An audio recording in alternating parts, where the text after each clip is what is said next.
말투 하나만 바꿔도 인사평가가 달라진다. 그냥 직장인. 팀장님 보고 드릴 게 있습니다. 센스 있는 직장인. 팀장님, 지금 잠시 시간 괜찮으세요? 보고 드릴 게 있습니다.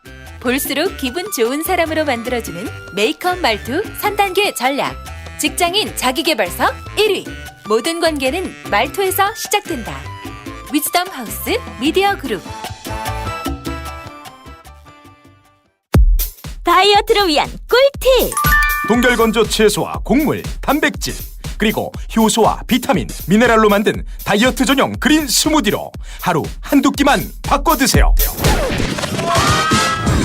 비타샵 그린 스무디 다이어트 1522-6648 1522-6648 혹은 비타샵을 검색해주세요. 엄마! 가글 했는데 입에서 뭐가 나왔어! 그거 올리덴탈 체크 가글이라 그런겨. 지금 쓰고 있는 가글 사용 후 확인해 보셨나요?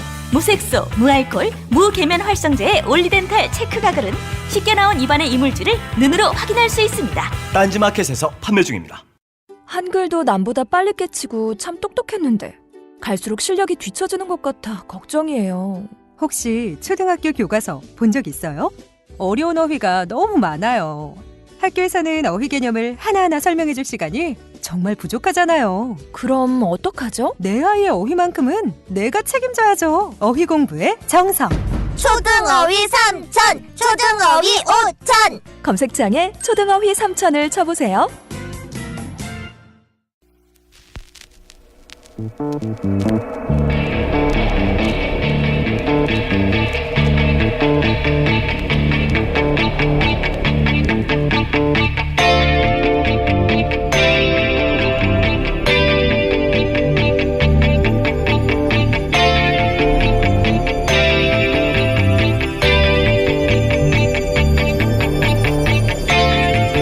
안녕하세요, 김호준입니다. 지난 2014년 작성된 한 국제기구의 보고서에 따르면 원세훈 국정원장 재임 시절 국정원 사기가 급락해서 여러 명의 국정원 요원이 자살했다고 합니다.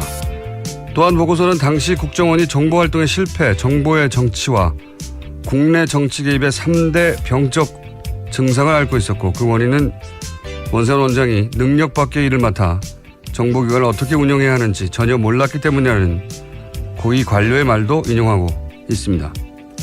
설사 해당 기간 자살한 요원이 있었다 해도 그 죽음이 정말 원세훈 원장과 상관관계가 있는지 밝혀내기는 어려운 일이죠. 하지만 국정원이 국내 정치에 개입했다는 것은 해외의 비영리 기구조차 알고 있었던 겁니다. 해외 비영리 기구가 몇 사람 인터뷰하고 알게 된 걸 왜 우리라고 몰랐겠습니까? 다들 알고 있었죠. 국내 정치에 절대 개입할 수 없도록 법이 정하고 있지만 보수 정권은 국정원을 정권 유지의 사냥개로 썼다는 걸 다들 알고 있었지만 다들 입을 다물고 있었습니다. 왜? 무서웠으니까. 내 세금으로 운영되는 기관이 특정 세력의 개가 되어 정작 국민들을 억압하고 공포의 대상이 되었다는 사실, 그 자체만으로도 국정원을 그렇게 만든 이들은 용서받을 수가 없는 거죠. 필요하다면 국정원을 조각조각 내서라도 그렇게 만든 이들을 그 뿌리까지 반드시 뽑아야 한다. 김원준 생각이었습니다.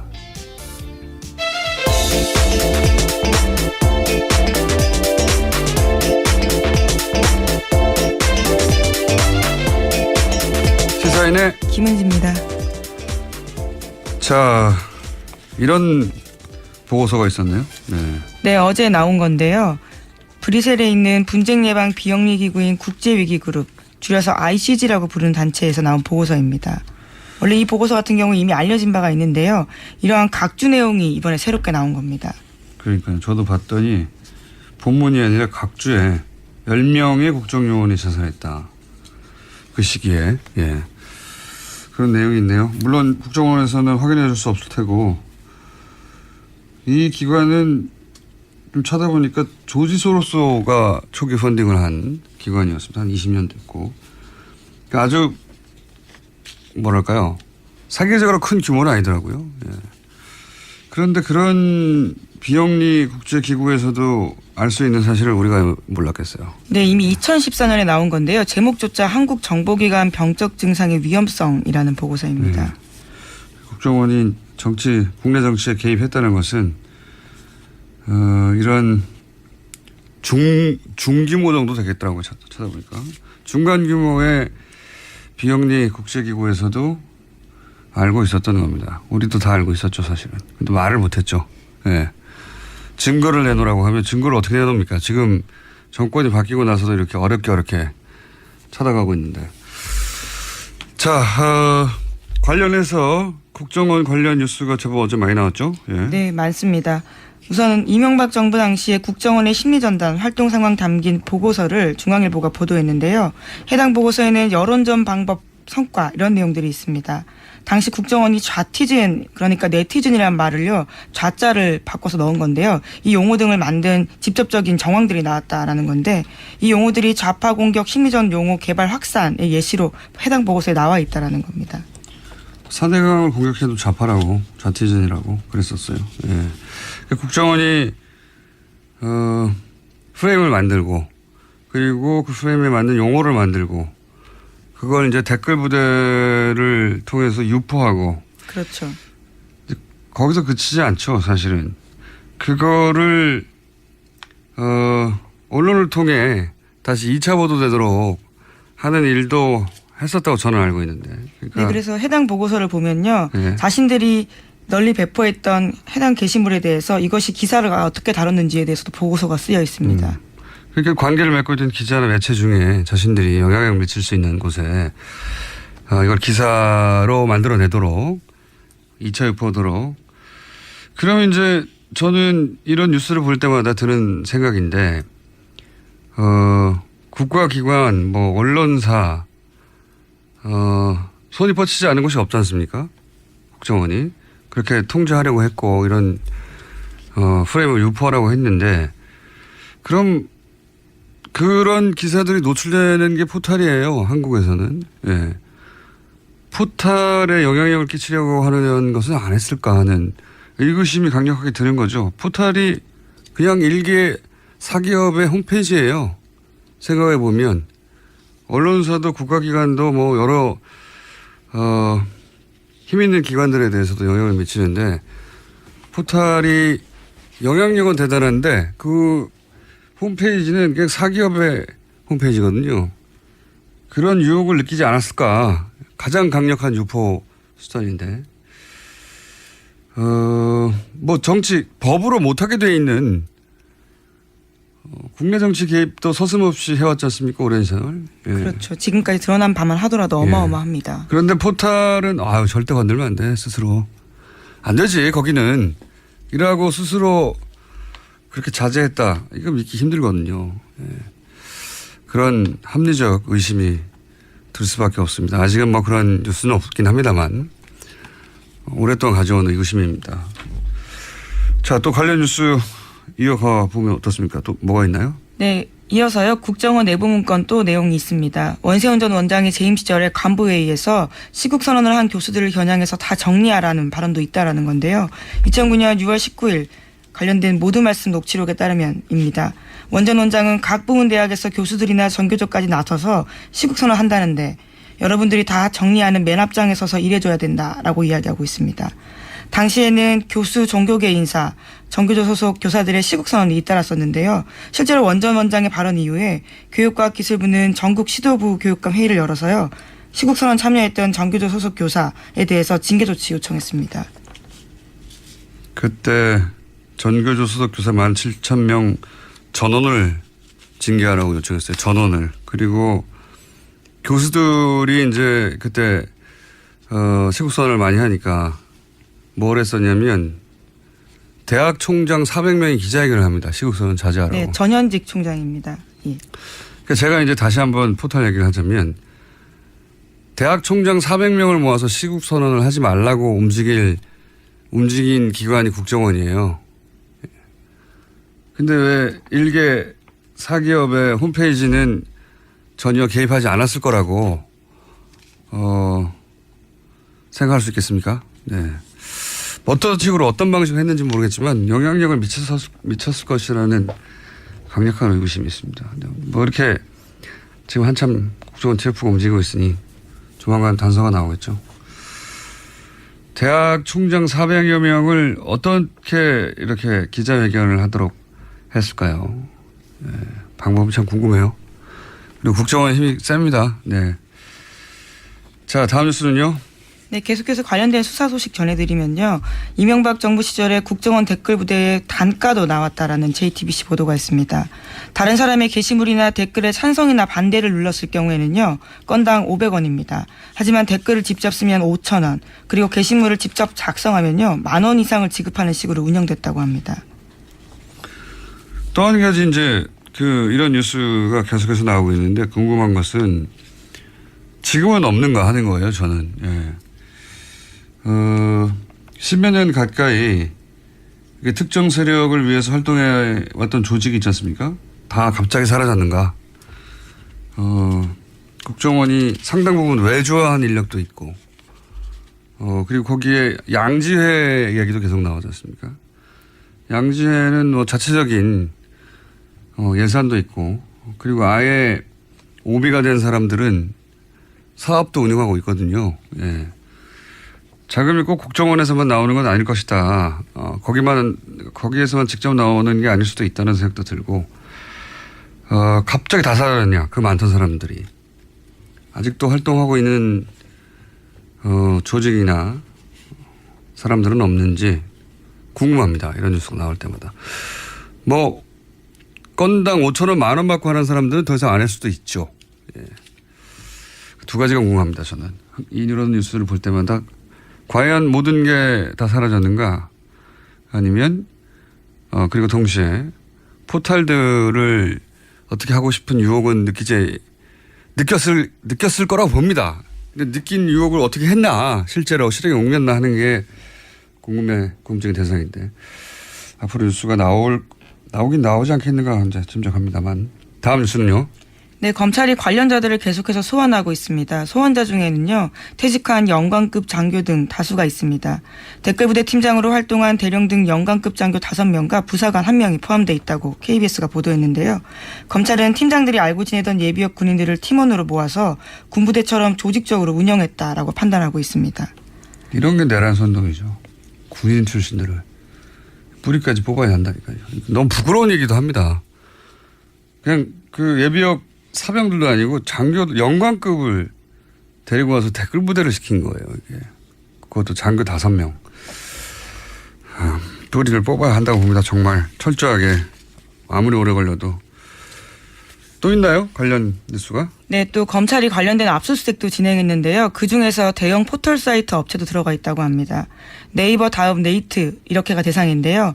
민간인을 동원한 댓글 조작은 2009년 5월 달부터 시작됐는데 당시에 다음 아고라에 대응팀 9개 만들면서 조직적으로 동원됐습니다. 그래서 이후에는 포털 사이트가 확대되고 또 트위터 전담팀까지 생겼는데 그래서 이번에 검찰이 아이디 3,500여 개를 압수수색했다라고 합니다. 아이디가 3,500개밖에 없었을까요? 예.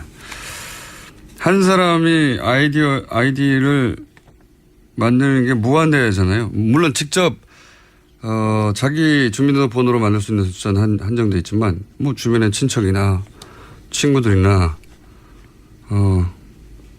이게 3,500개밖에 안 될 리가 없다고 봅니다. 그리고 지금 상당수의 댓글들은 삭제됐겠죠 이미. 예. 네, 그죠. 이미 굉장히 지난 시간이기 때문에요. 2012년, 13년 수사할 때도 삭제된 댓글들을 복원하는 게 굉장히 큰일이었습니다. 또 이게 참 재밌다기보다는 섬뜩한 뉴스는 팀장급 중에 이미 사망한 사람들도 있다는 거예요. 예, 이런 걸 추적하다 보면 꼭 이렇게 사망한 사람들이 중간중간에 나옵니다. 젊은 사람들이. 라면 먹고 죽질 않나. 자, 그러면 이제 이렇게 새로운 게 많이 나왔으니 당연히 선고를 미뤄달라고 하겠군요. 예. 예, 원래라면 다음 주 30일, 그러니까 다음 주 수요일인 30일에 선고가 예정되어 있었습니다. 그런데 검찰에서는요, 새로운 사실들이 나왔기 때문에 선고를 미뤄달라고 법원에 요청했습니다. 당연한 것 같습니다. 다음 뉴스는요? 네, 5.18 관련된 소식도 어제 전해드렸었는데요. 또 새로운 이야기 전해드리겠습니다. 5.18 광주 민주화운동 당시에 계엄군에게 발포 명령이 하달됐다라는 군문건이 처음으로 발견됐다는 소식인데요. 문건에는 계엄군에게 1인당 실탄 20발이 지급됐다고 적혀 있습니다. 5.18 재단이 밝힌 문건인데요. 관련된 문건 하단에 적힌 숫자를 토대로 당시는 1980년 5월 21일로 추정하고 있습니다. 그때는요, 계엄군이 전남도청 앞에서 광주 시민에게 집단 발포한 날입니다. 김대중 노무현 시절에도 조사를 했거든요. 발포자를 특정하기 위해서, 발포 명령한 사람을 특정하기 위해서. 근데 이제 못했죠. 예, 못하고 노무현 정부 이후 다시 10년이 지나고 나서 다시 이제 이런 문건이 나온다는 건 그 긴 시간 동안 이런 문건들을 숨기려고 하는 세력이 계속 힘을 유지한 채 살아 있었다는 거죠. 예. 살아 있었다는 거고, 군대가 자국민에게 총을 쐈는데 그래서 수백 명 죽고 수천 명 다치고 했는데 아무도 발포 명령하는 사람이 없어요. 예. 30년 이상 지났는데 40년 가까이 되는데 아직도 못 밝히고 있는 거죠. 이번에는 꼭 밝혀야죠. 네, 그래서 진상규명에 나선 국방부가 5.18 관련 군문서를 함부로 폐기하지 말라는 지시를 정군에 하달했다고 합니다. 40년 지났는데 거의 폐기할 만한 건 폐기했겠죠. 그렇다고 해도 이런 문건이 곧 살아남아 있는 걸 보면 다 찾아내야죠. 예. 힘이 셌던 거예요. 예. 여전히 살아서 숨기고 있었으니까요. 다음 뉴스는요. 네, 박근혜 오촌 살인사건 관련된 뉴스입니다. 피해자인 박영철 씨의 유족들이요, 어제 문재인 대통령에게 사건 재수사를 촉구했습니다. 박 씨의 유가족과 한국기독교교회협의회 인권센터가 청와대 앞에서 기자회견을 연 건데요. 박영철 씨의 아들이 직접 입을 열었습니다. 아버지의 죽음은 정치와 밀접하게 연관돼 있다라고 주장하면서요, 부패한 정부를 바로잡기 위해서 아버지 죽음에 대한 재수사가 이루어져야 된다라고 주장했습니다. 또 박 씨는 누군가가 아버지의 입막음을 함으로써 반사이익을 보게 된 듯했다라고도 이야기했는데요. 당시 경찰 수사는 제대로 이루어지지도 않은 채 박근혜 전 대통령 오촌들 간의 개인적 채무 다툼으로 사건이 마무리됐다라고 지적했습니다. 저하고 주준희 기자가 이 건으로 강북 문턱까지 갔다 왔는데 바로 문 앞에서 나왔어요. 예. 허위사실 유포로. 예. 이게 이상하다, 이 사건이라고 주장하다가 그 이후 최근까지도 계속 이 사건을 추적한 사람으로서 이 유족의 주장에 적극 동의하는 바입니다. 정치와 밀접하게 연관돼 있다라고 이제 박영철 씨 아들이 지금 주장하는 거잖아요. 재수사해달라고. 제가 몇 년간 취재한 결과로도 그래요. 이건 뭐 아주 보통 힘이 아니라 아주 막강한 권력, 이 비호하지 않는 한, 배후에 있지 않는 한 있을 수 없는 일이었습니다. 네. 너무 많은 사람이 죽었고요. 그 이후로도. 매우 강력히 동의하는 바이고요. 재수사가 꼭 돼야 된다고 저는 봅니다. 채무 관계 때문에 형제끼리 서로를 죽이고 자살하고 말도 안 되는, 이 설명은 도저히 말도 안 되는, 김은지 기자도 초기부터 취재한 사람으로서 어떻게 생각하십니까? 실제로 채무 다툼이 없었습니다. 그러니까 뭐 물론 있었다라는 주장도 있지만요. 주장한 한 사람도 죽었어요. 예. 게다가 계좌 내역도요, 다 뒤져봤었는데 관련된 돈 거래가 있었던 흔적이 없었거든요. 예, 흔적도 없고 너무 이상한 게 많죠. 예. 그럼에도 불구하고 당시 경찰은요, 거의 수사를 시작한 지 사흘 안에 이런 결론을 내린 겁니다. CCTV도 조사해보지도 않고 휴대폰도 조사하지 않고 그냥 결론을. 근데 첫날부터, 예, 발견 첫날부터 자살이라고, 예, 그렇게 결론 짓고 시작했어요. 예. 자, 이 사건은 이대로 두면 또 수십 년간 안 밝혀집니다. 네. 이번 정권 내 꼭 밝혀야 되는 사건 중에 중요한 사건 중에 하나죠. 네, 그래서 드디어 가족들이요, 얼굴을 내놓고 물론 모자이크 처리해서 나가긴 했지만요, 자기의 이야기를 시작한 겁니다. 참 찾아야 될 게 많습니다. 자, 다음 뉴스는요? 네, 도널드 트럼프 대통령 소식입니다. 트럼프 미국 대통령이요, 멕시코 국제장벽 국경 장벽 건설을 위해서라면 연방 정부도 폐쇄하겠다라는 강경 발언했습니다. 트럼프 대통령은 22일 애리조나주 피닉스에서 열린 지지자 모임에서요. 멕시코 국경 장벽 건설이 의회 반대로 이행되지 않자 한 말인데요. 미국 전체의 안전이 위기에 처했다라고 주장하면서 의회를 비난했습니다. 트럼프 뉴스는 코미디 같아요. 코미디. 예. 멕시코 국경 장벽을 건설하는데 의회가 그 예산을 통과시켜 주지 않으면 행정부를 문을 닫겠다는 거잖아요. 네, 아예 문 닫아버리겠다. 셧다운 하겠다는 이런 거죠. 협박은 처음 들어봅니다. 참신한 협박이기도 하고 잠시 되돌려보면 트럼프 대통령이 멕시코와 미국 사이 국경에 장벽을 설치하겠다는 게 최대 공약 중에 하나였어요. 예. 그 불법 이민자들이 들어오지 못하게 하겠다고. 그런데 그때 뭐라고 큰 소리 쳤냐면 장벽을 설치하고 그 돈은 멕시코가 낼 것이다. 이렇게 주장해 왔거든요. 그런데 멕시코가 이 돈을 낼 리가 있습니까? 그러니까 이제 미국 돈으로 하겠다는데 미국 돈으로 하겠다니까 미 의회에서 통과를 안 시켜주고 있는 거예요. 그러니까 행정부 문을 닫아버리겠다고 협박하고 이게 무슨 코미디 같은 어느 나라에 있어도 코미디 같은 일인데 이게 이제 미국에 있으니까 정말 대단한 코미디인 거죠. 미국 같은 나라에서 이런 일이 벌어졌어요.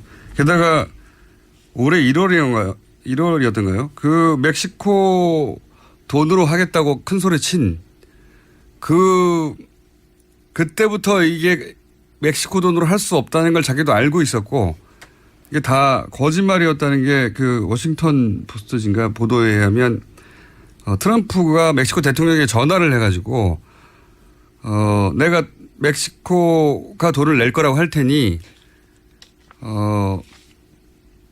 멕시코가 돈을 안 낸다는 말만 하지 말라고. 소위 짜고 치는 고스톱을 하자라는 네. 이야기를 한 거죠. 그런 얘기를 했어요. 실제 그게 보도가 됐어요. 그 녹취록이 공개된 적이 있어요. 이거 하나만으로도 제가 보기에는 탄핵 운운해도 될 것 같은데. 그러니까 멕시코 장벽 건설을 미국 예산으로 할 수밖에 없다는 걸 뻔히 알면서도 멕시코 돈으로 멕시코 돈으로 할 것이라고 큰 소리를 쳤고 그게 이제 그게 안 된다는 게 들통날까 봐 트럼프 대통령이 멕시코 대통령에게 전화해서 내가 그렇게 주장하면 부인만 하지 말아달라고. 예. 뭐라고 그랬냐면 그러면서 그 돈이 세탁이 될 거기 때문에 둔갑을 한다는 거겠죠. 아마 정치적 프로파간다를 통해서. 그러니 그런 말만 하지 말아달라고. 언론이 이게 떠들면 큰일 난다고. 멕시코 대통령이 거기에 대해서 거부하죠. 당연히 일국의 대통령인데 그런 말도 안 되는 제안을 받겠습니까? 거부하죠. 이게 고스란히 보도된 적이 있어요.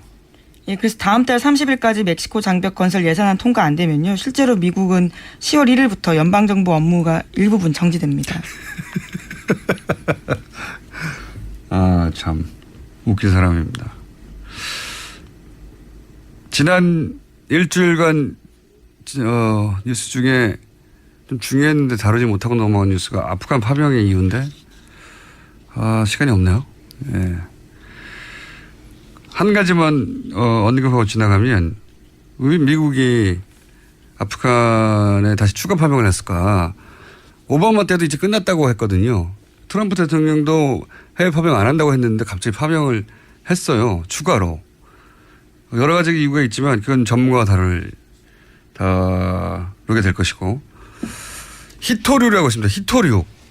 히토류라고 들어보셨어요? 네, 북한에도 뭐 히토류가 있다 이런 네. 보도를 본 적이 있는데요. 희귀한 광물을 뜻하는 거예요. 히토류라는 게 희귀하다 할 때 그 희자입니다. 예. 토는 흑토자고. 여기에 이 히토류가 뭐 예를 들어서 영구 자석을 만들 수 있는 물질이 있거든요. 히토류 중에. 이게 태양열, 풍력, 스마트폰, 광섬유 이런 첨단 IT에 꼭 필요한 물질이에요. 이 물질이 파키스탄에 많습니다. 예. 그 이유도 있다. 예.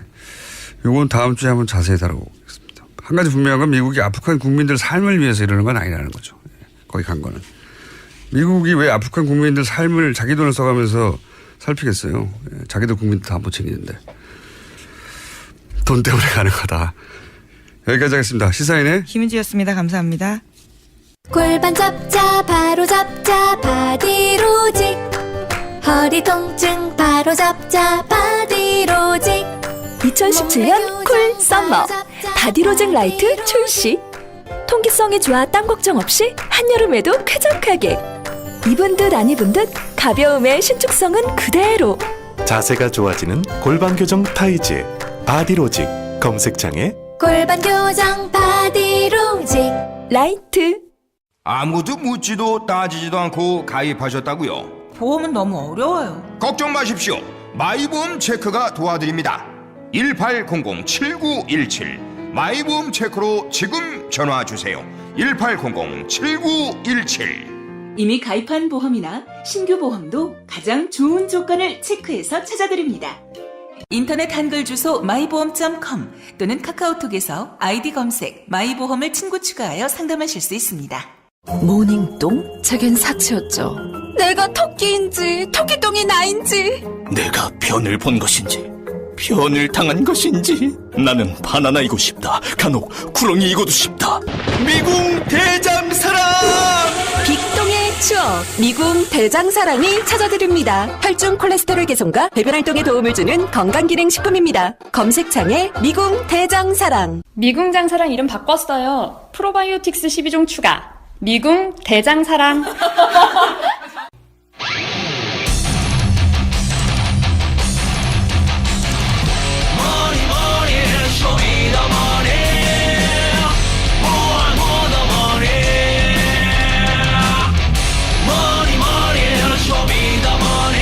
최순실과 재산 추적 프로젝트 쇼미더머니 은닉 재산을 다 찾아내시는 분 아직 다 찾아내지 못했습니다.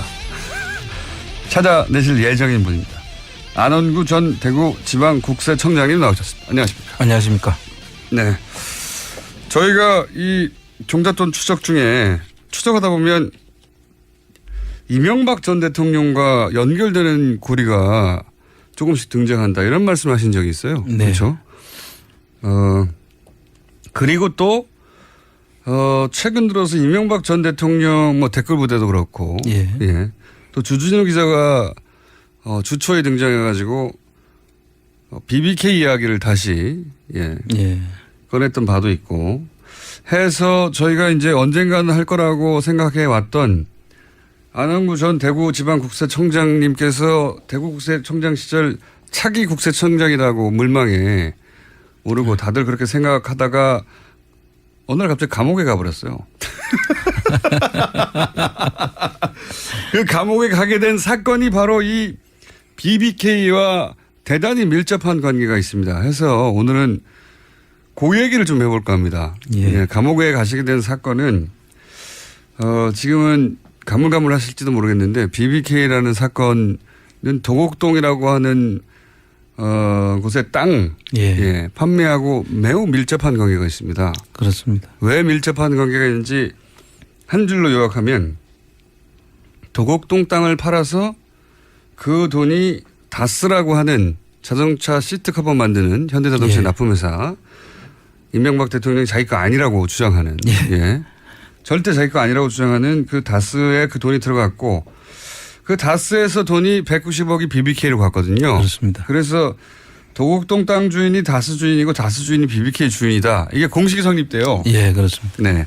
그렇기 때문에 도곡동 땅 진짜 주인이 누구냐 이렇게 거슬러 올라가면 결국은 BBK 주인이 나오는 거죠. 그렇습니다. 네. 그래서 도곡동 땅이 중요한 것인데 그런데 이 엄청난 정치적 사건에 평생 공무원만 하셨던 안원구 청장님이 여기 덜커덕 걸렸어요. 어떻게 된 사건인지. 자,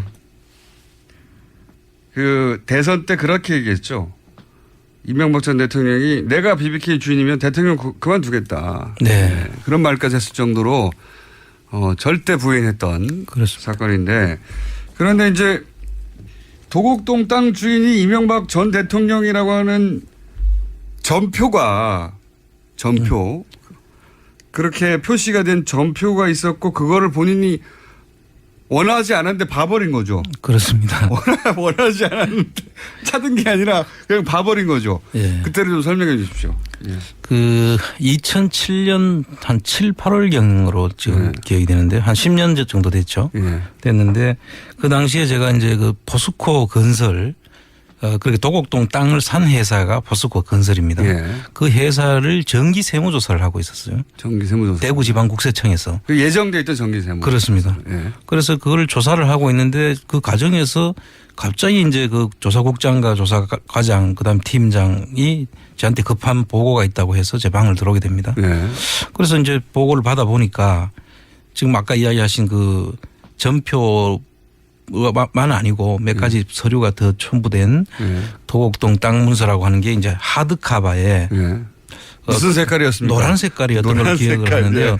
하드카바에 그 위에다가는 도곡동 땅 165- 몇 번지 뭐 이런 식으로 세 개의 필지가 이제 기록이 돼 있고 그 밑에 중간에 왜 흰색으로 이렇게 돼 있지 않습니까? 저희가 전표로 본 적이 없어요. 그 하드카바 양식이 그렇습니다. 아, 하드카바 양식이 제목으로. 예. 그런데 그 밑에에 실소유주 해서 손글씨로 크게 땡땡 이명박 이런 식으로 돼 있었죠. 실소유주 이명박이라고. 예. 그래서 이제 제가 그때 그 서류를 보는 순간에 상당히 긴장을 했죠. 그 당시가 2007년도고 그 당시에는 요분 대선하고는 반대로 그때는 그 박근혜 이명박. 박근혜 이명박이 후보의 경선에서 이기는 사람이 대선에 나가는 이런 그 등식이 성립될 시점이었고 그런데 이 문제로 인해서 이제 선거판이 완전히 바뀌게 되는. 그렇죠. 그때는 이명박 박근혜 후보의 박빙승부였거든요. 그렇습니다. 누구 한 사람이 삐끗하면은 누가 그 나머지 한 사람이 대통령이 된다라고 생각하는 그런 시절이었기 때문에 그런데 이제 그런 시절에 이명박 대통령 실소유라고 하는 땅이 본인이 절대 아니라고 부인했던 그 땅이 실소유라고 적혀 있는 문서가 하나 나온 거죠. 예. 그래서 제가 찾아서 본 게 아니고. 그러니까 억울하시겠어요. 아마 직원들이 그 밑에서 조사를 하다가 자기들도 심각성을 느꼈기 때문에 이제 절차를 밟아서 저한테까지 보고가 돼 있겠죠. 청장한테 달려온 거군요. 그렇습니다. 그래서 그 보는 순간 얼마나 긴장했겠습니까. 지금. 그걸 봐버린 덕분에 감옥까지 가셨잖아요. 그렇습니다. 그러면은 누가 썼는지 모르시는 거죠, 당연히. 포스코 건설 당시에 이제 그 조사를 할 수 있는 장부 더미를 저희들이 이제 가지고 왔는데 그 속에 있었던 문건 중에 하나였거든요. 누군가 준 게 아니고. 그렇죠. 그러니까 직원들도 처음에는 그걸 받아와서 그 내용을 보기 전에는 잘 몰랐죠. 그 실제 그 내용이 뭔지도 모르고 가지고 왔다가 이걸 이제 가져와서 이제 정리를 하면서 보는 과정에서 그 문건을 발견하고 그 긴급하게 저한테 이제 와서 보고를 한 그런 과정. 그게 그 포스코가 그 땅을 산 게 몇 년도입니까? 그 땅을 산 거는 95년도입니다. 굉장히 오래된 일이에요. 굉장히 오래된 거죠. 그 목격이라고 해야 되겠네요. 그렇죠. 목격하신 때로부터 12년 전에 땅을 구입했고 그게 아마 땅을 구입하면서 포스코가 이 땅 실제 주인은 그때 당시에는 국회의원이었죠 아마. 그렇죠. 이제 95년도 96년도에 국회의원이 되는데. 되게 직전이에요. 96년도인가 거기에 세계일보에도 그 사실 나중에 보니까. 맞습니다. 그 세계일보 기사가 있었더라고요. 맞습니다. 그런데 이제 이게 사실 실소유주 논란이 있는 땅을 그때 팔았다 뭐 이런 얘기가 있었어요. 그렇죠. 그때는 언론이 보도를 했어요. 그렇습니다. 그래서 2007년도에 저희들이 조사 대상 연도는 2002년도 3년도였거든요. 정기조사는 2년을 보통 조사를 하는데 그러니까 2002년 3년도 조사 대상인데 그 서류는 95년도 서류잖아요. 왜 거기 들어있었을까요? 저도 그 이해가 잘 안 됐는데 그 당시에 어쨌든 그 포스코 건설에서 어떻게 보면 자기들이 그 실소유주 논란이 한참 있었던 그때 김만재 당시 그 포스코 회장 하시던 분이 그걸 실소유주 이명박 씨라는 이야기도 한번 한 적도 있었던 걸로 맞습니다. 나중에 보니까. 나중에는 부인했죠. 나중에는 부인했고 처음에는 그런 이야기가 있었는데 그 부분에 대한 자기 검증이 아니었을까 하는 생각도 있고요. 일부러 포스코 측에서 서류를 넣었을 수도 있고요. 혹은 뭐 그 내부에 양심적인 누군가가 넣었을 수도 있었고요. 그럴 수도 있습니다. 하지만 포스코에 되물어보지는 않으셨죠. 예, 되물어볼 수도 없었던 게 이게 한 사람이라도 밖에 더 나가면 그 당시 국세청 입장에서는 정치 한복판의 회오리로 이제 저희들이 작용을 할 수가 있어서 그 정치판이 완전히 흔들리는데 그 한 가운데 우리가 들어가는 것이 상당히 두려웠고 공무원으로서는 절대 거기에 휘말려서는 안 된다. 그 판단을 제가 그 당시에는 했었던 것이고요. 그래서 보긴 봤는데 야 이거는 그냥 덮자. 네, 그렇죠. 우리가 감당할 수 있는 사안도 아니고 공무원이 갑자기 정치적 그 소용돌이 속에 들어간다. 구세청이 대구 국세청이 어떻게 될지 모른다 이렇게 생각하셨군요. 그렇죠. 완전히 그 당시에 그렇게 되었으면 뭐 대구 국세청이 대통령을 바꾸고 말고 하는 그런 결정적인 순간이 돼 있겠죠. 지금이라면은 공개하셨을 텐데 지금도 좀 많이 생각을 해야 될 정도로 심각한 문제죠. 그다음 공무원으로서는 그렇게 하면 안 되는 것이거든요. 두려우셨겠습니다. 이와간 그래서 그때 같이 본 사람이 몇 명 됩니까? 그러니까 그 당시에 저한테 이제 보고를 들어와서 한 사람이 국장, 과장, 이제 팀장이었고 그 밑에도 반장도 있고 또 그 여러 사람이 있습니다. 조사. 그래서 제가 볼 때는 최소한 10몇 명 정도는 같이 이 부분을 공유했다고 저는 보고 있습니다. 직접 보고한 사람은 당연히 알고요. 예. 근데 나중에 이게 문제가 됐을 때 이분들이 봤다고 하지 않고 부인했죠. 그렇죠. 그분들은 이제 제가 그때 이 문제로 인해 가지고 문제가 되고 난 다음에 이 문제가 불거졌고 그 당시에 또 중간에 감찰 조사도 이제 내려갔었고 그런데 그 감찰 조사를 처음 내려갔을 때는 내부 조사였기 때문에 이걸 사실이라고 이야기를 했습니다. 처음에 내부 감찰했을 때는 이야기했는데 나중에 검찰 조사에서는 그런 사실이 없다라고 했다고 해요. 제가 직접 듣지는 않았는데 그런데 나중에 들은 이야기는 이거를 덮는 쪽으로 유도를 했다. 누군가가 누가 유도했답니까? 검찰 쪽 조사에서도 그 조사를 받은 직원의 전언에 의하면 이걸 이제 이야기를 사실대로 이야기 안 하는 쪽으로 방향을 이야기했다고. 거짓말하라는 거잖아요. 그러니까 뭐 대놓고 한 건 아니겠지만 그때 그걸 현직에 있었고요. 또 그 직원들은 이명박 정권 하잖아요. 그 제대로 하면은 그 직원들이 아마 근무를 할 수가 없었겠죠. 어쨌든 그때 봤던 사람들이 나는 못 봤다고 다 말을 바꾼 것으로 알고 계시다는 거죠. 예, 지금까지는 그렇게 알고 있습니다. 그리고 그걸 검찰이 유도를 했고. 예. 네. 그리고 나서 이게 이제 본격적으로 본인에게 이 고초로 인생을 완전히 바꾸거든요, 이 사건이.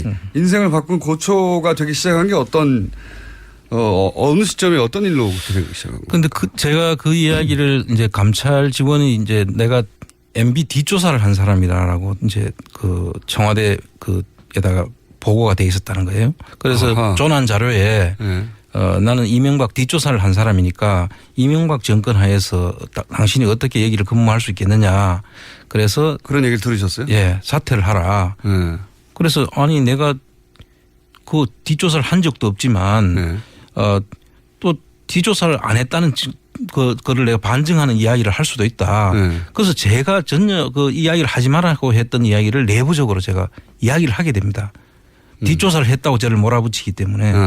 뒷조사를 했다고 몰아붙임을 당해서 아니다. 난 뒷조사를 한 게 아니고 그런 지금 말씀처럼 자초지종을 말씀하셨겠네요. 그렇죠. 오히려 내가 본 사람이지만 내가 그거를 공무원이 정치 개입해서는 안 된다고 해서 그걸 덮었던 사람이지 어떻게 내가 그걸 본 사람이냐. 내가 뒷조사를 한 사람이냐.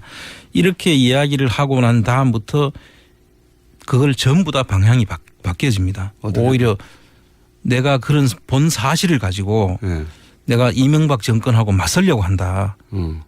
제가 이제 누군가 음해가 시작된 거네요. 김대중 노무현 정부에 청와대에 7년을 근무했다는 것을 이유로 저를 완전히 그 이명박 정권에 이제 맞서려는 사람으로 이제 둔갑을 합니다. 그래서 계속 누가 그렇게 만든 겁니까? 당시에 뭐 여러 군데서 아마 작용을 했을 것 같고요. 그 당시에 이제 청장이었던 한상률 청장하고 저하고 대립 관계에 있었고, 그 다음에 이제 청와대 민정이 나중에 저를 또 국세청에서 감금하는 사건까지 벌어지거든요. 감금을요? 예. 그래서 감금할 만큼 뭔가 험하게 안 생기셨는데 무슨 일로 감금 글쎄 말입니다. 그때 그것도 그 직원들한테 수치스럽게 4명한테 내가 손을 잡혀가지고. 아, 그래요? 수사관도 아닌데 영장도 없이 그 국세청 간부를 그 빈 방에 12시간을 감금을 하고 핸드폰을 뺐습니다. 국세청 직원들을 시켜서요? 시켜서 국세청 감찰 직원들이 저를 그렇게 하죠. 그런 일을 겪으셨고 그렇게 치욕적인 일을 겪으셨네요.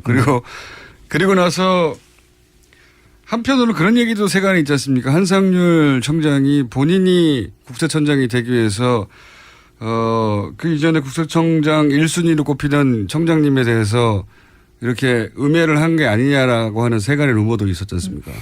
그 당시에 한상률 청장은 청장이 돼 있었고요. 네. 이제 자기가 그 노무현 정부 정권에서 이제 청장으로 임명을 받은 사람인데 그 이명박 정부에서도 이제 다시 연임을 하려고 그렇죠. 연임 했었죠. 임명이 아니라 연임. 그래서 연임을 할 때 이제 저를 또 이용을 합니다. 그래서 연임을 성공하고 난 다음부터는 저를 제거하는 작업에 이제 돌입을 하죠. 그리고 월간조선 기자가 이 사안을 앞뒤를 취재해서 보도를 한번 하려고 했었다면서요? 예, 그 월간조선 기자가 이제 처음에 이런 소문들이 이제 돌고 하니까 아마 취재를 했던 것 같고 그 당시에 취재하는 과정에서 이제 도곡동 땅 이야기까지 이제 그 취재가 다 된 걸로 제가 나중에 그거는 밖으로 이제 그 보내지는 못했는데 그 사장화된 그 기사를 제가 본 적이 있습니다. 보내지 못한 기사를. 보내지 못한 기사를 보니까 이제 도곡동 땅에 대한 그 실체에 상당히 많이 접근을 했고 그 내용들을 이제 가지고 이거는 끝까지 그 사실을 밝혀야 되지 하면서 그걸 국세청하고도 계속 그 접촉을 했었더라고요. 그 어느 정도 가까이 갔던가요? 거의 사실에 만났는 것 같기도 하고 저 직원들을 그래서 그 사실이라는 것을 알고 실소유주가 이명박 전 대통령이라고 써있던 전표가 사실이었다는 걸 확인을 했던 것 같고요. 확인했다는 것 같고. 그리고 국세청이 이제 전방위적으로 이제 저한테 압박을 가해 올 그 시점에 그 전방 압박을 가하는 사람들하고도 다 인터뷰를 했더라고요. 그리고 나서 갑자기 미술품 강매 혐의로 체포되셨잖아요? 그렇습니다. 안한국 청장님이 미술품 강매 혐의로 체포가 돼가지고 미술품 강매 혐의는 모두 무죄가 났는데 변호사법이 참 특이합니다. 변호사법 위반으로 2년간 감옥에 가셨어요. 그 기간에. 통상 나중에 알은 이야기인데 변호사법 위반으로 이렇게 그 실형을 사는 경우는 없다고 해요.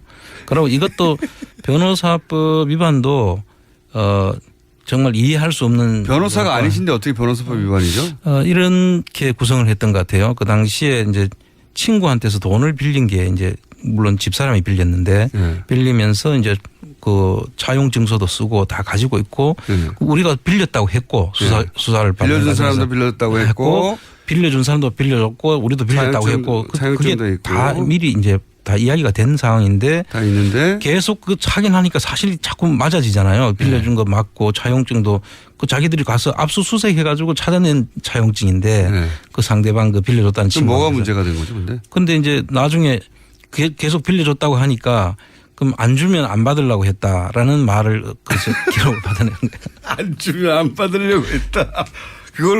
그럼 그걸로 진짜 실형을 사신 겁니까? 예, 그렇게 지금 구성이 되어 있습니다. 대단한.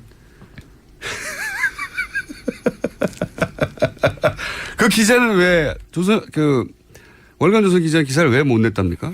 그 당시에 월간조선 기자 이야기로는 그 기사를 쓰고 나가려고 한다는 것을 알고 그 당시 국정원 국장이 여러 번 찾아왔다는 거예요. 국정원에서 나중에 그 기자한테 제가 들은 이야기인데 국정원 쪽에서 그 기사화 하지 말라고 여러 번 이야기를 했었고 또 그 당시에 그 박근혜 파일이라고 하는 그 국정원 전 직원이 옛날에 그 작성한 분이 있습니다. 박모 씨라고.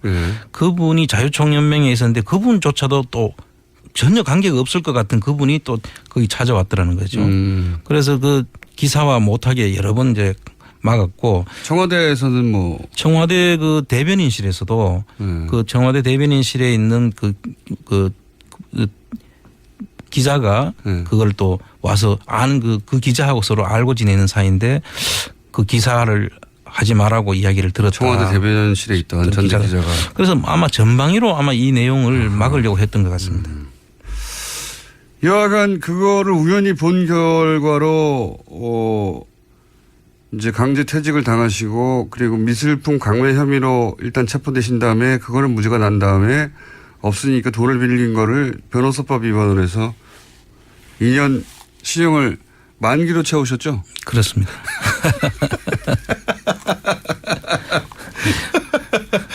우연히 봤는데. 그렇습니다. 예. 네.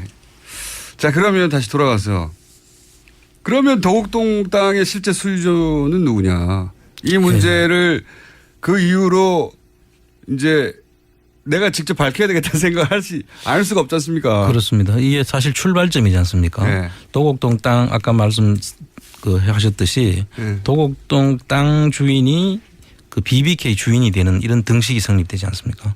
그런데 이제 최근에 그 주진우 기자가 네. 또 그 도곡동 땅에 관련된 돈으로 190억을 투자를 했다가 50억만 받고 140억은 스위스 크레딧 은행에 있었는데 그걸 받기 위해서 총영사를 LA 총영사를 변호사를 그 BBK를 임명하고 BBK 담당했던 변호사를 임명하고 또 민정에도 그 밑에 있던 변호사 직원을 다시 또 민정에다 채용을 해서 그 일을 담당하게 해가지고 대통령 있는 기간 동안 내내 이 BBK 관련 돈 그렇죠. 그걸 되찾으려고 했다는 거죠. 국가기관을 완전히 사적인 자기 그 이익을 채우기 위해서 활용했다는 건데 그거는 있을 수 없는 일이죠. 절대 있을 수 없는 일이죠. 네. 네. 그래서 이렇게까지 자기 게 아니면은 왜 그런 조치를 했겠습니까? 그렇죠. 모두가 다 궁금해하는 거죠. 자기 게 아닌데 왜 그 돈을 그렇게까지 찾으려고 했느냐. 그렇죠. 자기 게 아니라고 주장했거든요. 전부 다. 계속 아니라고 주장하죠. 땅도 아니고 다스라는 회사도 아니고 BBK도 아니고 다 자기 게 아니라고 그랬는데 그 돈을 찾으려고 그렇게 노력했던 게 그 뭐냐 이거죠. 그렇죠. 네. 그리고 또 2007년도에 보면 그 중간 수사 결과 발표가 있습니다. 네. 중간 수사 결과 발표를 보면 참 웃기는 게 이게 다스의 주인이 이상은 김재정으로 등기는 돼 있는데 형과 차남이죠. 예, 형과 차남으로 돼 있는데 그분 이상은 씨 거는 자기 게 아닌 것으로 보이고 그 제3의 다른 인물로 보인다. 그 다른 이모 씨인데 그 이모 씨는 현금을 관리했던 사람으로 보인다. 근데 그 이모 씨가 조사에 응하지 않아서 밝힐 수 없다.